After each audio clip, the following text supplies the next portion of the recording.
Welcome back to the channel. Sweet Baby Ink's toxic touch embraces another victim. Devolver Digital, it was nice knowing you. I'm sure it won't be that bad, but as it's been revealed by Gothic Therapy YouTube channel, a Sweet Baby Ink narrator or narrative designer full-time is working on, or has worked on, this weirdo game title that was published by Devolver Digital. Or sorry, I screwed it up again. Devolver Digital. I swear I can't see this guy's name ever. They're known for games like Cult of the Lamb, Enter the Gungeon, Astroneer, like a bunch of games that are actually like, you know, they didn't pop off per se, but for indie games they did really well, right? If we go look, I think I have one open over here. Nope, that's the other one. Enter the Gungeon, 15,000 players, 1,000 players right now. I mean, it's not popping off, but for an indie game, that is good, bro. We also have, I don't have it no more. No, here it goes. Cult of the Lamb, which is really popped off for an indie game. 61,000 players concurrently. 5,000 players right now, which is, that actually blows my mind. I have that game, it's pretty good. But 5,000 players right now? Like, 2.5 years after release? That's nuts. It's like, well done. You know what I mean? Like, Devolver Digital has some decent games in its portfolio, so to speak. But then there's this one.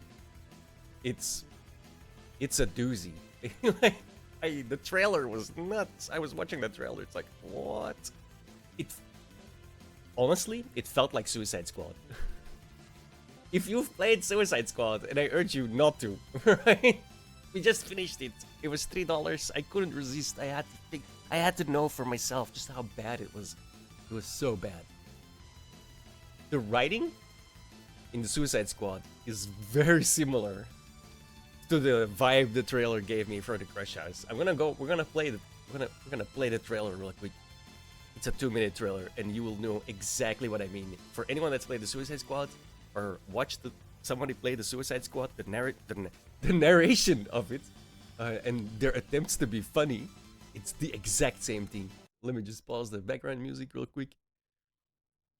Today, prepare yourself for the most electrifying edge of your Chorby experience ever to hit reality TV. Welcome to the Crush House. Every twist, every turn, Whose game is this? Who's this for? Shown is driven by you, the audience. Whether you're a suburban mom, Who's the audience? Neil, take me. a film student, Feels so mysterious, avant-garde. or a butt guy. Pants or a prison for the ass. You haven't seen anything yet. Oh, something is up with that juice.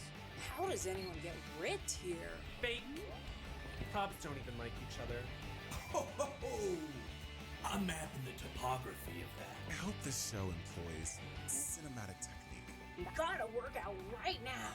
I bet there's micro machines Micro-machines? in there. You are in control. That's right. This is your show.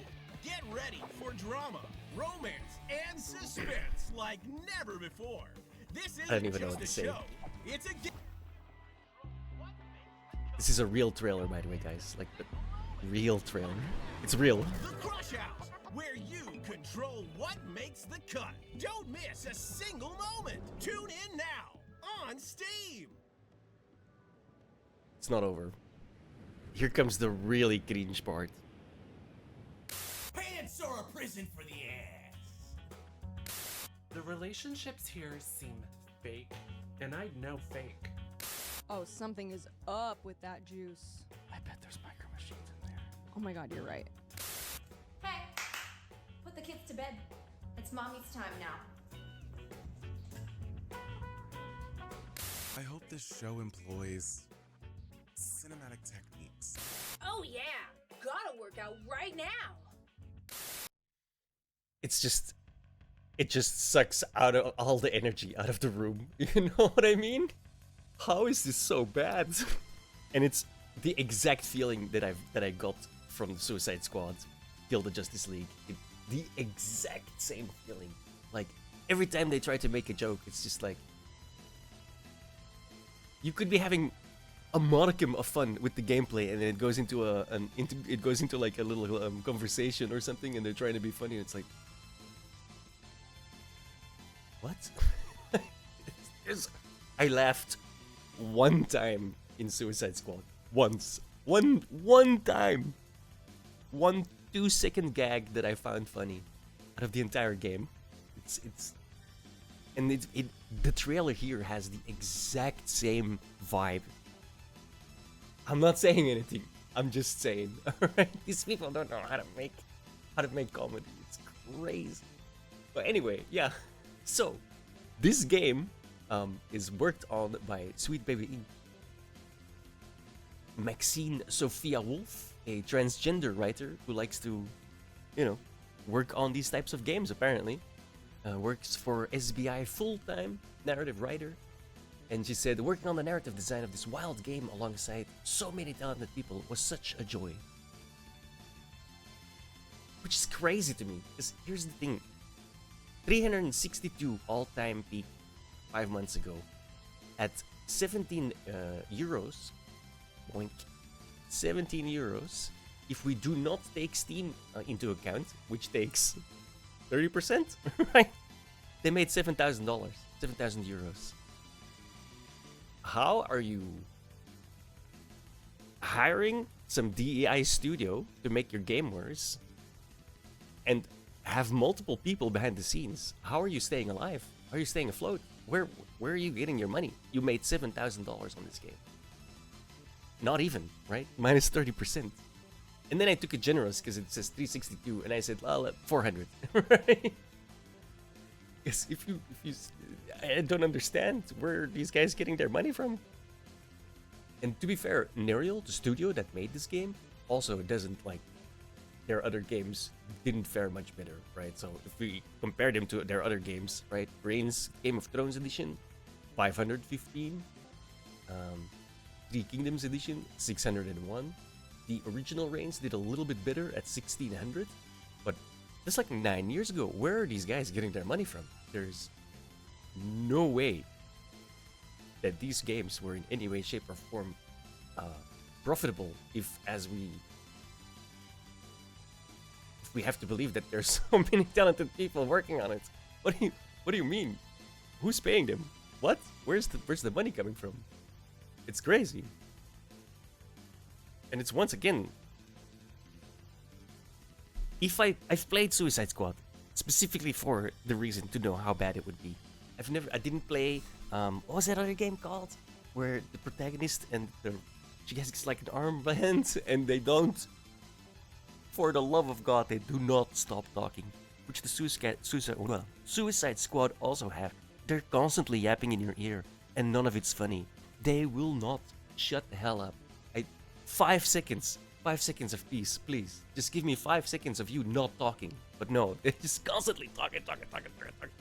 It's an avalanche of annoyances that you're constantly being bombarded with. And somehow that's like supposed to be a good game. I'm like really happy Warner Brothers lost $200 million estimated on Suicide Squad because it's bafflingly bad. And then I'm not even going into the fact of how much they screwed over like all of the Justice League guys, right? It's like, oh my god, it was so bad, so disrespectful. It's crazy. But yeah, so a lot of people are talking about this right now in our little spheres, and I wonder if this is gonna have an impact on Devolver Digital as a whole, right? Because people really don't like it when they start forcing and injecting DEI into our sphere, right? Like, leave that out of here. Nobody cares. None of the games are good anyway, right? If the game was good, right, and you snuck something in there, most people wouldn't care. But the games are bad.